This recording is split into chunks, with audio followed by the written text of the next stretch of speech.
Magandang araw po, welcome po sa aking channel of 9TV.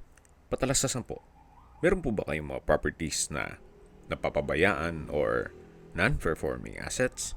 Plan nyo yung ibenta, pero wala kayong oras sa pagbenta nito. Kung ito'y pagkakatiwala nyo po sa amin, tawag lang po kayo sa aking numero, usap po tayo, gawa ko po ng video for free. Yes, libre po, wala po kayong babayaran.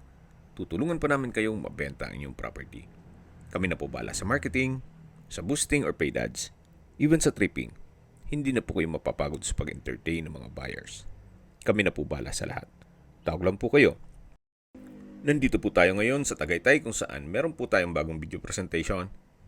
Isang mahogany plantation na may lot area na 1,000 square meters. Dito po sa loob ng property ay meron pong 180 mahogany trees.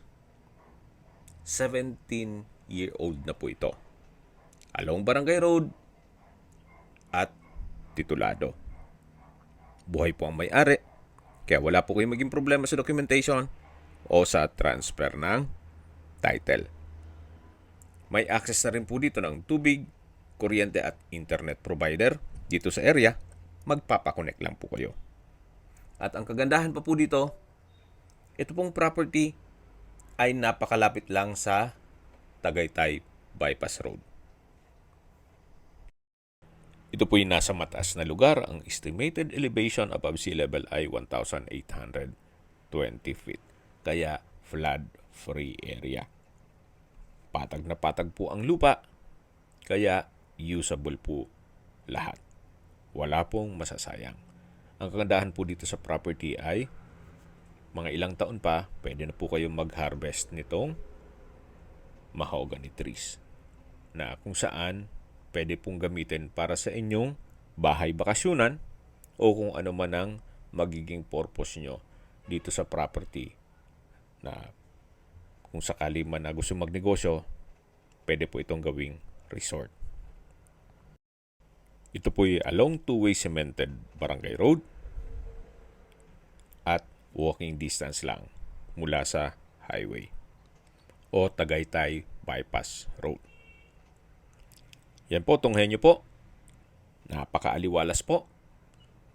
Tahimik, sariwa ang hangin, at malamig po ang klima.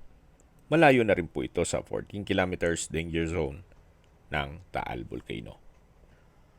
Habang pinagmamasdan nyo po itong kapaligiran, pag-usapan na natin ang distance, location at travel time.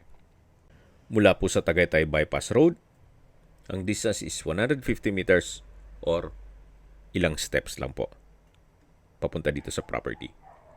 At mula naman po sa Mendez Crossing, ang distance is 4.7 kilometers at ang travel time is 10 minutes. At mula naman po sa Tagaytay Rotonda, ang distance is 10 kilometers at ang travel time is 20 minutes. Kompleto na po doon gaya ng malls, hotels, restaurants, banks, schools, church, at hospital. Yan po yung lagi kong binabanggit sa inyo na dapat nyo i-consider sa paghanap ng property, yung meron pong malapit na hospital. Hindi ko naman po sinasabing sakitin kayo. Yan naman po for emergency purpose lang naman. At mula naman po sa Calax Aguinaldo exit, ang distance is 23 kilometers at ang travel time is 39 minutes kasama na ang traffic. Mula naman po sa Manila o sa airport, ang distance is 72 kilometers at ang travel time is 1 hour and 32 minutes. Okay, recap lang po. Ito pong property ay nasa Sambal, Tagaytay. May lot area po ito na 1,000 square meters at ito po'y titulado. Dito po sa loob ng property ay meron pong 180 mahogany trees na 17-year-old. Patag na patag po ang lupa at along two-way cemented road. Okay, sa presyo na po tayo. Binebenta po ito ni owner sa halagang 12,000 pesos per square meter. Kung may mga katanungan po kayo, tawag lang po kayo sa aking numero. At sa mga kababayan naman natin nasa ibang bansa, meron po akong Telegram. Sa mga iPhone user naman, may iMessage. Meron din pong Imo, Skype, Viber at WhatsApp. Same number lang po, 0917-316-3399. Sa mga nagtatanong naman po ng aming Facebook, Meron po kaming Facebook page na Nov9TV at Facebook Reel Video. Meron din pong TikTok at Instagram.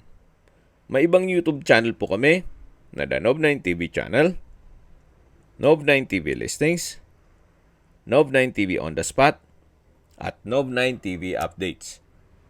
Sana po naibigyan nyo ang video presentation. Paki-like and subscribe na lang po sa aking channel para ma-update din po kayo sa aking future listings. Kung sakali po hanap nyo yung mas malaking sukat ng lupa, meron din po kami ibang listings na pwede nyong pagpilian. Huwag po kayo mag-atubiling tumawag sa amin, then let us know your budget para malaman namin kung anong property pwede namin alok sa inyo. Sa lahat mong viewers, subscriber at nagtiwala po sa amin, salamat po sa suporta. Ingat po kayo lagi at yung pamilya. Maraming salamat po.